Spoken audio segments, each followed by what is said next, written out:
Bismillahirrahmanirrahim. Assalamualaikum warahmatullahi wabarakatuh. Nama saya Muhammad Valerian Saniputra dan saya kali ini mau bahas tentang dekolonisasi pendidikan di Afrika, khususnya lewat gerakan Black Academic Caucus atau disingkat yaitu BAC di Universitas Cape Town, Afrika Selatan. Kenapa ini penting? Karena meskipun negara-negara Afrika udah merdeka, ternyata sistem pendidikannya masih kuat banget dipengaruhi oleh warisan kolonial.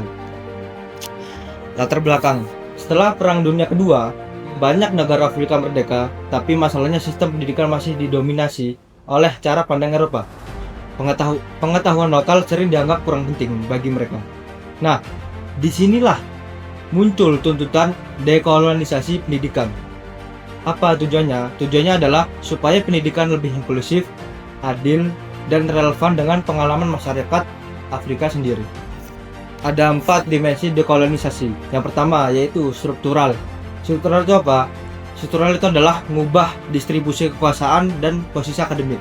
Terus yang kedua itu epistemik. Apa itu epistemik? Epistemik adalah nggak cuma teori barat, tapi juga pengetahuan Afrika juga. Yang ketiga pribadi, kesadaran individu gimana kita berperilaku dalam dunia akademik. Terus yang keempat adalah relasional, bikin hubungan yang setara, saling menghargai antar akademisi. Jadi bukan soal hapus patung kolonial, tapi juga soal ubah sistem. Terus kita sekarang bicara tentang BAC, gerakan BAC, Black Academic Caucus. Di tahun 2015, Akademi Kulit Hitam di Universitas Cape Town bikin gerakan bernama Black Academic Caucus. Apa itu tujuannya? Tujuannya adalah buka ruang buat akademisi kulit hitam. Terus yang kedua adalah dorong kurikulum lebih inklusif. Terus yang ketiga adalah lawan dominasi warisan kolonial. Terus di situ ada namanya Rhodes Musfal, salah satu momen besar yang didukung oleh BAC dalam gerakan Rhodes Musfal. Gerakan ini dimulai dari protes mahasiswa yang menuntut penghapusan patung Cecil Rhodes, seorang kolonialis Inggris. Dari situ gerakan makin besar, nggak cuma soal patung, tapi juga dekolonisasi kurikulum dan pendidikan tinggi. Akhirnya patung Rhodes itu dihapus oleh gerakan BAC tersebut. Itu adalah simbol penting kalau perubahan memang bisa terjadi. Itu adalah wujud nyata bagi gerakan BAC dalam menghapus gerakan kolonialisme tersebut. Nah, di situ juga ada dampak dan tantangan. Pertama, dampak gerakan lumayan cukup besar lah. Pertama, kurikulum mulai berubah. Akademisi kulit hitam makin banyak di kepemimpinan. Terus dan kesadaran dekolonisasi makin kuat. Tapi tantangannya juga masih ada. Banyak struktur lama yang susah diubah dan perjuangan dekolonisasi ini butuh waktu panjang. Oke, cukup sekian dari saya. Mungkin bisa dilanjutkan oleh teman saya.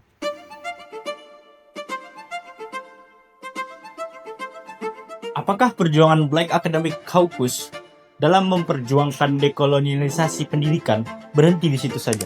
Tentu tidak. Gerakan mahasiswa mendapatkan momentum besar pada saat itu. Mahasiswa bergerak dengan tagar Rhodes Must Fall, yang mana gerakan ini menandakan runtuhnya patung Cecil John Rhodes, salah satu kolonialis Inggris. Selama perjuangan selama 1 bulan, patung tersebut akhirnya berhasil diruntuhkan. Berkat diruntuhnya patung tersebut, maka terjadilah hari yang sangat didambakan oleh pejuang dekolonialisasi pendidikan di Afrika, yang mana hari tersebut menjadi hari kemenangan bagi mereka. Lantas, perjuangan apa lagi yang dilakukan oleh Black Academic Caucus di dalam pendidikan? Salah satunya yaitu dengan merubah sistem kurikulum lebih dekolonial. Dengan cara apa? Dengan cara meningkatkan representasi warga lokal mereka di dalam kepemimpinan universitas. Lantas, bagaimana bagi mahasiswa? Bagi mahasiswa, Black Academic Caucus merupakan menjadi wadah penting untuk menyuarakan pengalaman diskriminasi, ketidaksetaraan, dan kebutuhan akan keadilan di akademik. Gerakan Black Academic Caucus membuktikan bahwa pendidikan tidak sekedar ruang belajar, ia adalah arena perjuangan. Perjuangan untuk kesetaraan, keadilan, dan pengakuan bahwa pengetahuan tidak hanya berasal dari satu budaya, melainkan dari keberagaman pengalaman manusia. Dekolonisasi pendidikan bukan hanya milik Afrika, tetapi juga panggilan bagi dunia untuk menciptakan sistem akademik yang lebih inklusif. Dekolonisasi pendidikan adalah jalan menuju masa depan yang setara. Pertanyaannya, apakah kita siap untuk menghadapinya? Sekian, terima kasih dari kelompok kami. Saya Muhammad Haidar Hussein. Syukron. Assalamualaikum warahmatullahi wabarakatuh.